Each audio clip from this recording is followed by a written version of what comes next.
I believe that Ukraine has lost the war. Now, of course, the war is not over, but it is lost. Let me show you why. This has become an artillery duel. Russia fires 50,000 shells a day, 10 times more than Ukraine. The Washington Post says that Ukraine is almost completely out of ammunition, and there are no replacements for its Soviet-era ordnance. On June 10th, the Post reported that Ukraine is suffering 1,000 casualties a day, including 200 killed.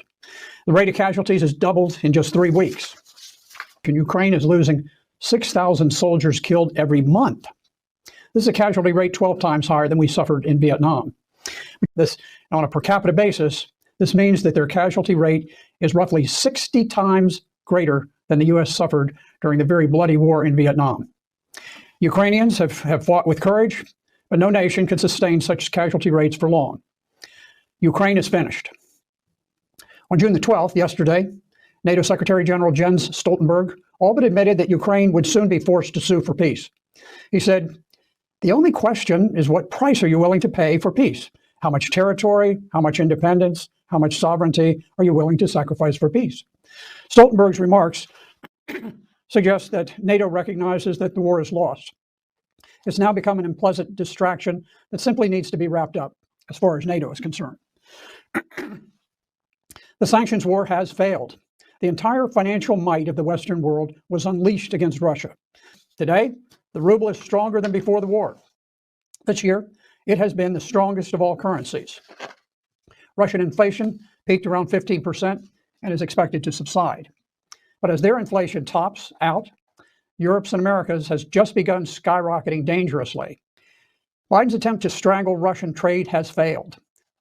Despite sanctions, Russia has forged stronger ties with China, India, South Africa, Iran, Brazil, Saudi Arabia.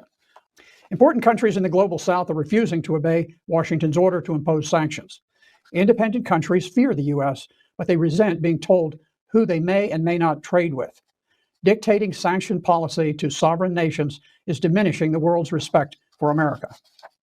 From the outset of the war, Russians have never experienced shortages of food, housing, heating, fuel, or gasoline.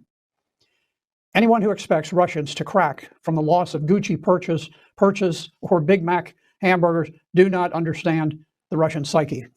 President Putin's popularity rose to 83%, which is greater than any of his Western counterparts.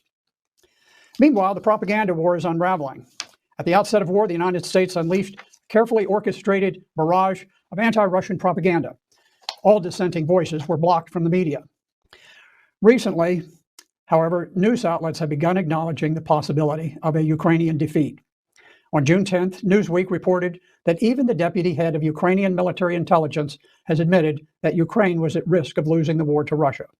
The first cracks are forming, and soon the world must come to grips with reality. The war is lost.